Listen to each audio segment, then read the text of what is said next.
Thank you, Claire. Your job is safe.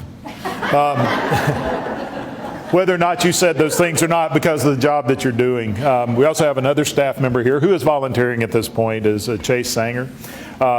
Chase is part of our family, and Chase is a wounded warrior, and we actually went in partnership with the Wounded Warrior Program, which they came to us and said, would you like to bring somebody in a fellowship program? We're like, yeah. Are they willing to work? And we kind of changed the guidelines on there because I think a lot of different offices just brought him in, had him answering the phones. I'm like, no, he's going to be part of the family. He's going to be out there, and he's doing a tremendous job. And so we appreciate y'all and everything that you're doing. And there's so many great things have been said already, and some words of wisdom that it came from Trey. Especially being a Republican Women's Forum here. I've been married for 38 years, and so I'm still learning some things. In fact, about, I guess, 3 years ago, I got a call from my scheduler that said I was here and was supposed to be flying back to Washington, D.C. on Monday. And we had a flight in the afternoon, and she called on a Sunday, and she said, I hate to bother you, but I just got a call from the White House, and Vice President Pence would like for you to come to D.C. tomorrow morning and meet with him personally. And I was like, okay. She said, didn't say what it was, but he wanted to meet with you personally. And I said, okay, well, tell him we'll be there and go ahead and change our flight. She said, no, you need to talk to your wife, Desiree, first. And I said, okay. So I called my wife and I said, hey, we need to change our flights tomorrow because the Vice President wants to meet with me personally earlier than what we would get there. So we need to go ahead and change flights. She says, no, we can't. I said, why not? She said, I have a hair appointment. Okay, so I'm like, okay, yeah, I hear you. No, this is the Vice President of the United States, so we need to leave. She says, no, I have a hair appointment. And I laughed again. Every time I've told that story to ladies, they're like, you're right, it's so hard to get a hair appointment, you just don't change it. So I learned a valuable lesson, but also learned how great my wife's hairdresser is because she changed her appointment to come in early so we could still make the meeting. But yeah, I'm going to share that. Oh, yeah, that's apparently the hair appointments are really hard to get. And so anyhow, and we do move heaven and earth when it comes to making an appointment work. From now on, I don't question it anymore. But I just want to thank you all for what you're doing is incredible. And it feels, people, I say this all the time, how does it feel to be winning? And they're like, what? We're winning? I'm like, absolutely we're winning. We are winning. They're like, how can you consider that we're winning when things are so bad? I'm like, there is this ongoing effort to strip our rights away. I mean, I'm greatly offended in all this because, I mean, look at where we are in America today. We're in a time period to where it's okay to show up and burn down somebody's business and under the right to assemble, but how dare you show up at church and worship? I mean, how far gone? How can you consider we're winning when that thing is happening, when we are being attacked? In fact, my opponent decided to come out of the bunker today, and we've got a forum after this one. I have to leave early. And attacking me because of something I wrote years ago that was just saying, if you're so offended that I cite our Pledge of Allegiance, or I fly a flag, or I put up a sign in my yard that says, proud to be an American, or our national motto, in God we trust. I wrote an article after 9/11. If you remember, every one of those things were under attack in America because we had this outpouring of patriotism.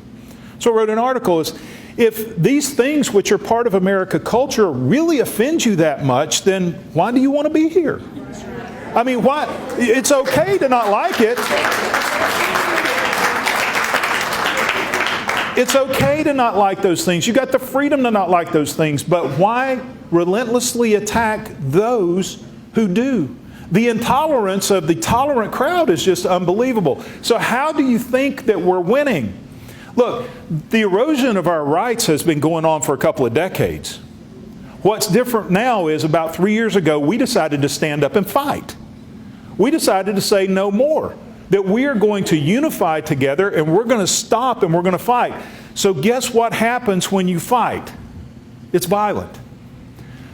My dad was a veteran of World War II. He was involved in the D-Day invasion, all the way through the Battle of the Bulge. And he used to tell me, he said, son, let me tell you something, how you know in battle that you're winning. Now, he was a medic. And so he wasn't often right up on the front, but he was right behind the front, and they could see the number of casualties coming in. He said one of the ways that we could tell we're winning was really the number of casualties. It seems counterintuitive. Because he said, and I want you to keep in mind, when we were training for the D-Day invasion, the Nazis weren't shooting at us from Normandy. We were across the channel in England. When we got on the ships to cross the channel, they weren't shooting at us. When we got on the Higgins boats to actually land, they weren't shooting at us. They started shooting when we started taking their ground. And that's what you're seeing happen right now. We are winning. We finally decided no longer are we just going to lay down and give the left everything they're demanded. And they are infuriated that we have the audacity to stand up for our freedom and our rights. And that's where we are today.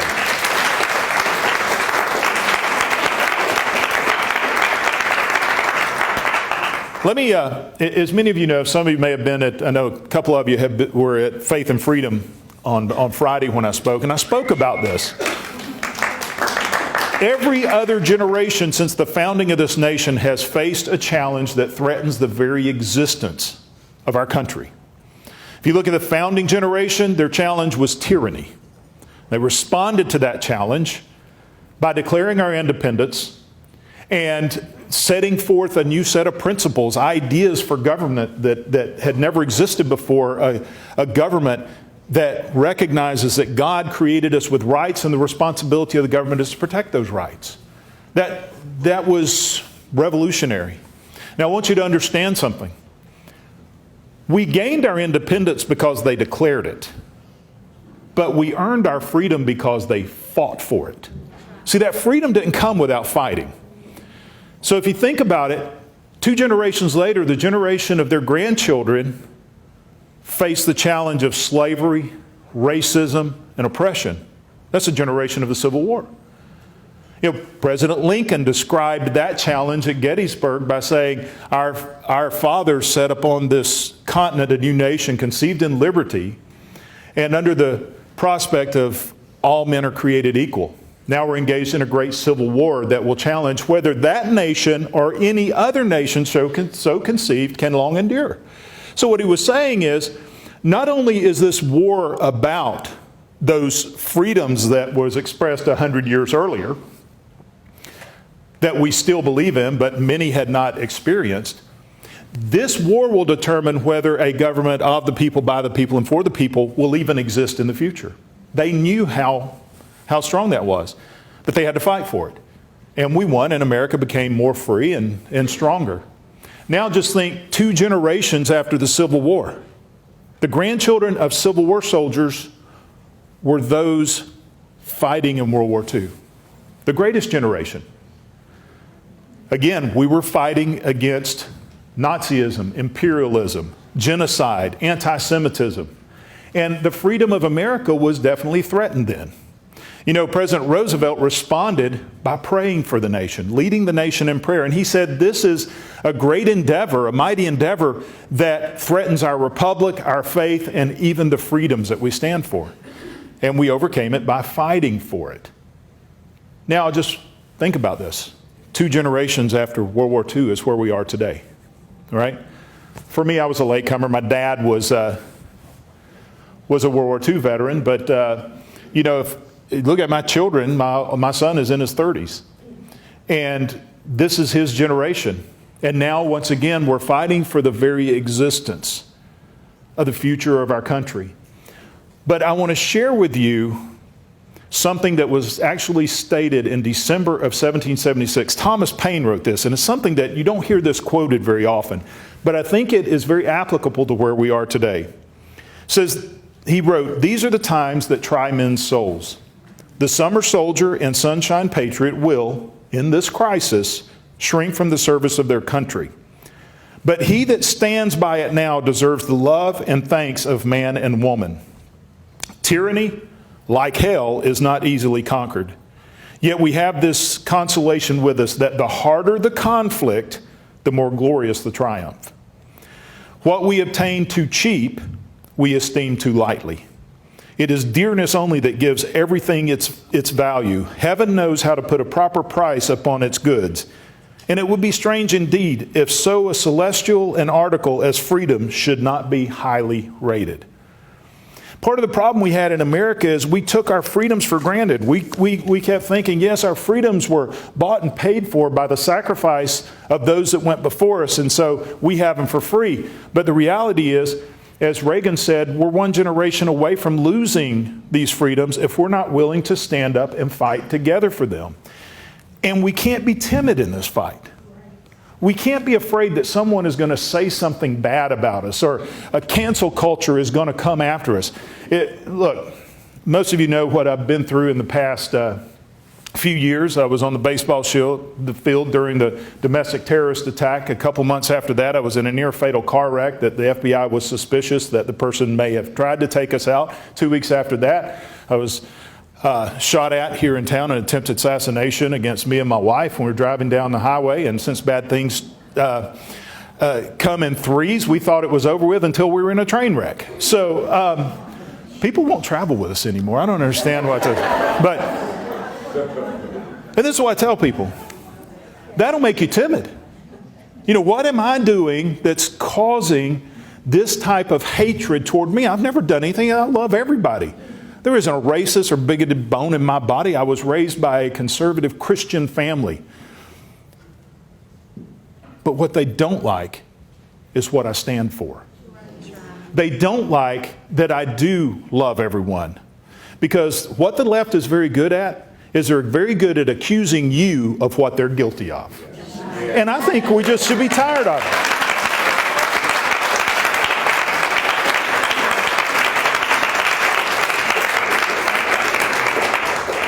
After all those incidents had happened to my family and I was speaking at a church group one day. Oh, by the way, and I actually speak in churches, and every time I get criticized, it says, what about the constitutional prohibition against church and state do you not understand? And I still have, I will give $100 to anyone who will open the Constitution and show that to me. It doesn't exist.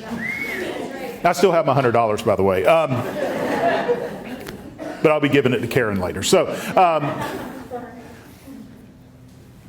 I was speaking to this church group, and they were all concerned about what was happening to America. And I said, what are you doing about it? And the excuses I was getting was, you know, my job, my family, my kids in school. And I responded, my wife says, you need to share this with other people. I don't like it because it's kind of self-serving, but I looked at him and I said, I have been part of a domestic terrorist attack. A man was trying to kill me. I've been in a near-fatal car wreck.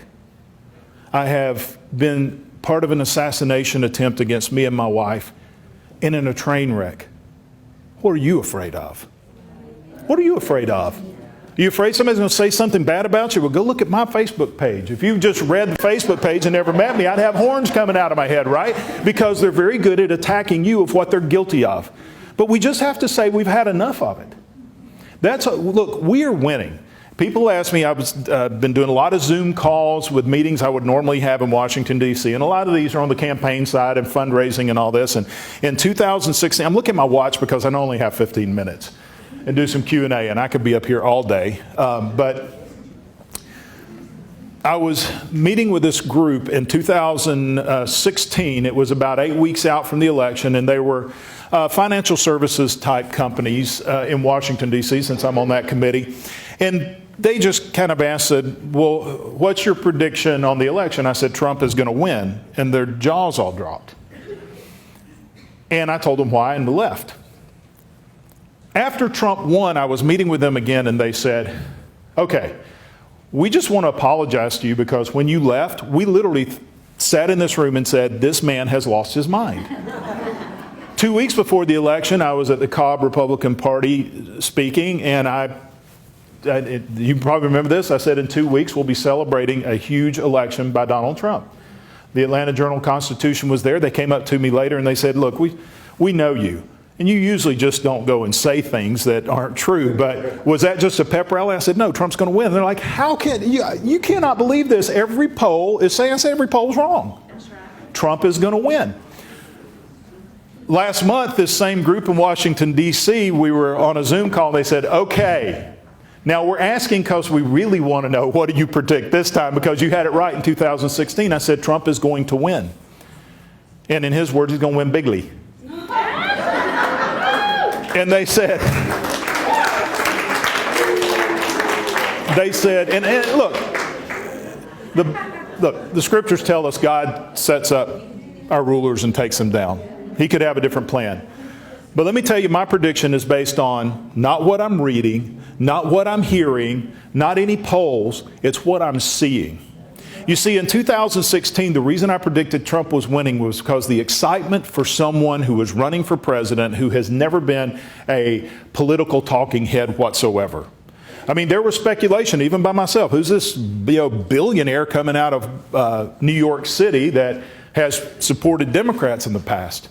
But as soon as he became our nominee, he came to Washington, D.C. I got to meet with him, and he told me what his priorities were and what he was going to do. And I said, up to now I was supporting the Republican nominee, but if you're going to do what you say you're going to do, then I'll support Donald Trump. He said, I'll give you my word. And he stuck to that.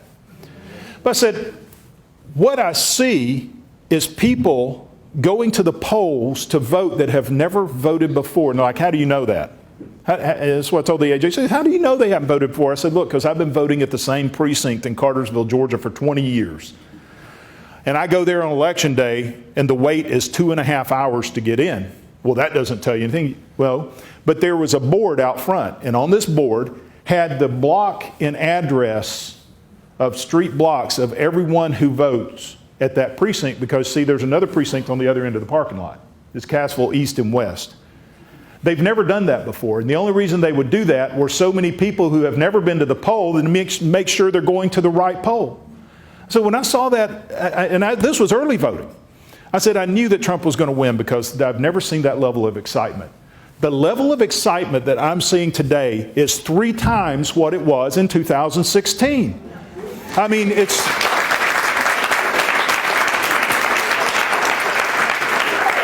And it's just not here. I was speaking up in Waleska a couple weeks ago at an event. Now, Waleska is on that northern part of the county. It's like not red, it's like maroon. Okay, it's like deep, deep, dark red, right?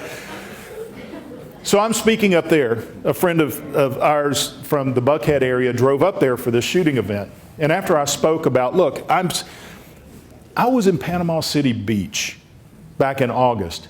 People were flying Trump flags from their rental condos, okay? People are paying out of their pocket to have their cars and buses wrapped in Trump 2020 graphics, right? People are getting Trump tattoos. I mean, I have never in my life seen this level of excitement over the re-election of a president. Obama didn't have that level of excitement. This is unbelievable. There are tents up on the side of the road, people selling Trump stuff, and people are stopping and buying. This is in Georgia, it's in Alabama, it's in Florida. I talked to a guy this morning in Tampa. He said they just had a forum with former Democrats who all say, we don't like Trump himself, but we have to admit his policies are awesome and we're voting for him. He said you're seeing more Trump signs than you are Biden signs. So as I'm telling the group this, after I get done, my friend from Buckhead stands up. He says, I just want to attest to what Barry was saying. I live in Buckhead, and I drove from here to there, from Buckhead to Waleska. And he said, just based on the number of signs that I saw, I have a prediction for the election. Trump by far will come in first place. Boiled peanuts will be second place. Pork rinds will be third, and I think I may have seen a Biden bumper sticker. So when I tell this is what I'm hearing in Pennsylvania. It's what I'm hearing in Michigan.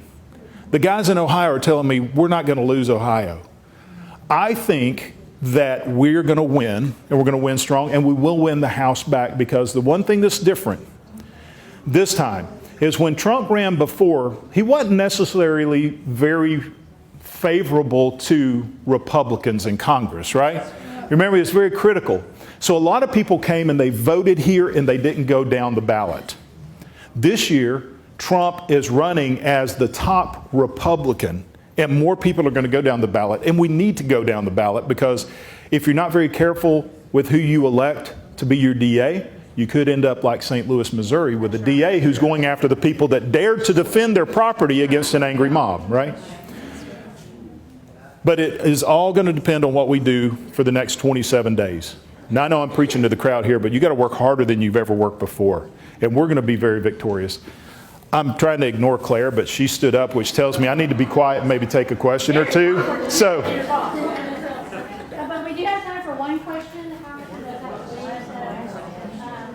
Yeah, go ahead. yes, ma'am. Hi, my name is Samira Dean. I'm originally from San Diego. I'm a Christian. I'm a woman of God first before anything. And I like the element that you bring God into who you are. As a Black American right now, I am tasked with being able to make it make sense to a cancel culture.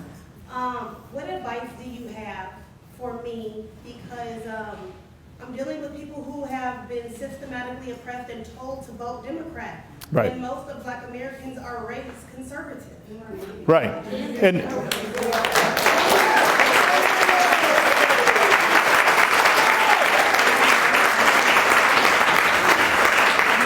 first and foremost, I would say encourage people to learn their history. Okay? The Republican Party is the party of emancipation. Abraham Lincoln was the first Republican. We are the party of civil rights. It was Democrats that opposed the civil rights movement. And I am not going to repeat what he said because I won't use the language. But if you could look up what President Johnson said on Air Force One, that he will make it to where Africa, and he didn't use the word, but he said African Americans will be basically never vote Republican for 200 years because of the system we're going to put into place. So, yes, yes. And so I was just given a book that is called The Iron Triangle. It's written by an African American pastor. And I haven't gone through it, but what I was told is look, it was just banned by Kindle. But it gives the truth. It's called Iron Triangle. I haven't read it yet, so if it turns out to be really bad, don't let me know. But a couple of pastors, or let me know, and I won't tell anybody else. But there were highly recommended by the pastors if you really want to understand the movement and how people who are traditionally pro-life, pro-marriage, pro-freedom. Nobody appreciates freedom more than those who have been enslaved. I mean, how do they vote for a party that wants to continue the oppression that there has been? And so it really uncovers a lot of that. And so it's really, one of the things we did, and I know I'm going over, but understanding the same situation that you're going through, we started a program about 2.5 years ago. It's been put on pause right now because of COVID.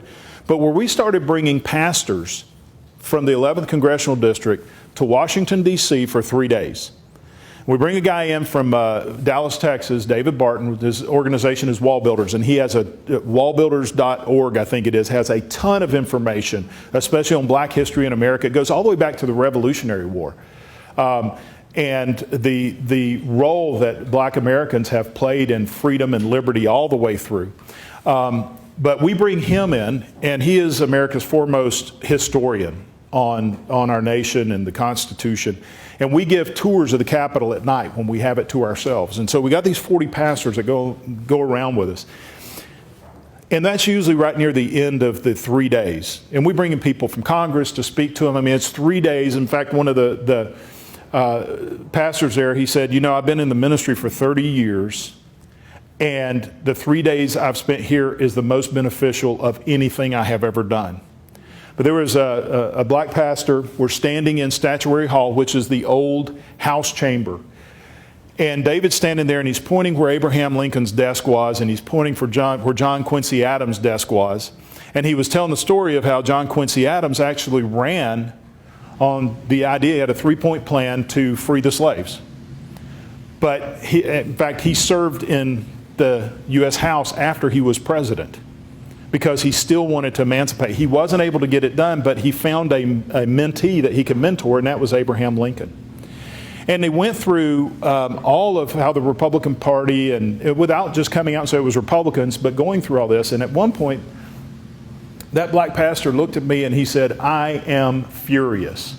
I'm like, "Oh boy, what?" He goes, "I've been lied to my entire life, and I just got exposed to the truth." I talked to a pastor friend in Bartow County yesterday. This pastor is from Bartow, and he said he is supporting Trump. He said, "I can't tell anybody anymore because I lose so many friends." But yeah, it is a challenge, but it's a challenge that we're going to have to face head on and do it in love and kindness and let people understand, look, it's about freedom. It is about freedom. It's about your freedom. It's about my freedom. And I can tell you that we are very close to an unraveling of this nation because there are people coming to me, black, white, Asian, that are coming and saying, and Hispanic, "I'm really tired of being made to feel guilty because the way God made me and who I am, and more importantly, what I believe politically."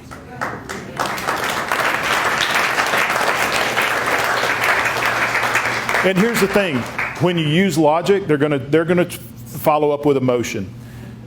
But the best advice that I've heard recently, and there is a Republican Women's Forum that Claire could probably get you the information.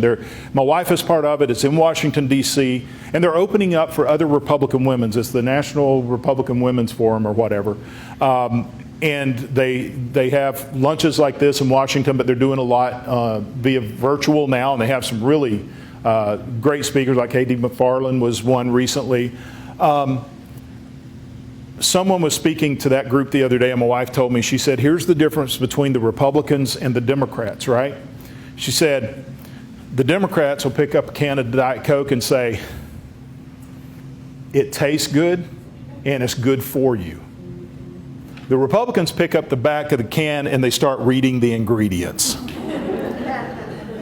She said, "You have to be truthful, but you have to read the front of the can." We need to be able to do it through the front of the can and put them in the shoes of what it is really like to be free, not enslaved by anything or anybody. And that's really what it comes down to is, do you really want to be free? And I tell people what you're voting for. I'm voting to support law enforcement. I'm voting to make sure our communities are safe. I'm voting for a strong military. I'm voting for criminal justice reform. I'm voting for a strong economy. I'm voting because I like what I see that happened in Georgia and what we did. The president responded unbelievably well to COVID. Why? Because we decided, well, every other national emergency we've ever been to has further empowered Washington, D.C. That's the last people you want responding to a national emergency. We need to let the people in the communities do the frontline response and just provide the support that we need. That's what he's under attack for. So when you hear them attacking our COVID response, it infuriates me because they're attacking the nurses in the hospitals who ran into the line of fire, not away from it. They're attacking the police officers, attacking the firefighters. They're attacking the truckers who continue to work, those who worked in the grocery stores. They didn't run away in fear. They stayed there because they were essential and they needed to be there. And we responded so well because we trusted the people. That's what Brian Kemp did versus other governors. It said, look, we're going to trust you to be responsible with your health and your well-being, but we can't sacrifice the betterment of everyone because of fear. You know, we can't let fear drive us.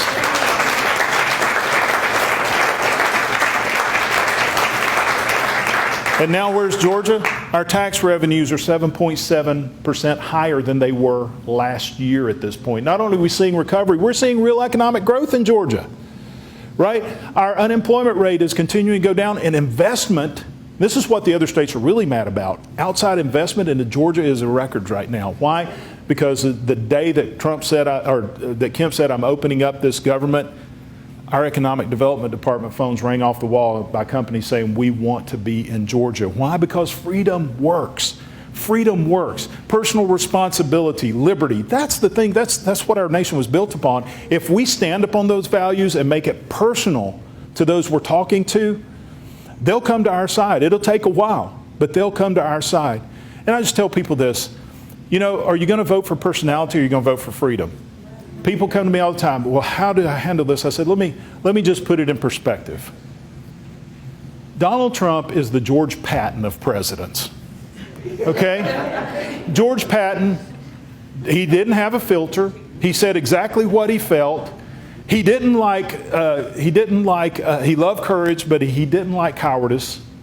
He even hit a soldier up in the head with a pistol because he had ran from the battle. Okay, he wasn't liked by a lot of the other generals, but he was loved by those who served under him, because I know my dad served under him. And because he was very effective. If you wanted to win a battle, you put George Patton on the front line. You don't put the other generals. People say, well, George Patton wasn't involved in D-Day. Well, you know why? Because General Eisenhower knew that the Nazis were afraid of George Patton, and that's who would lead the invasion on Normandy. So he sent George Patton to build a ghost army up on the northern end of England, and that's exactly where the Nazis thought that we were going to invade. Why? Because he was known to be effective, and he was the one to be feared. Folks, if we're going to win, we got to win. We got to win, and we got to win bigly, and we can't be timid about it. We have to be able to stand up and fight for what we believe in, because we are literally in the fight for our lives. I'm getting to look like I need to get going.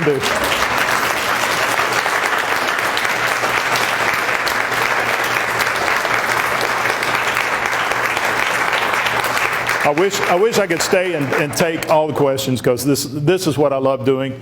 But I do have a forum I've got to get to, so I'm going to have to make a quick drive north. But I want to thank you all for what you're doing. You're on the front lines of this fight, and the freedom of America is more dependent on who's on this side of the podium than who's on this side, because we are a government of the people, and we're going to stand up and we're going to fight. We're going to win. And as the president ends his speeches and I end my speeches, I pray that God blesses you and that God will bless America, and He will. The scriptures tell us that. Thank you, and God bless you.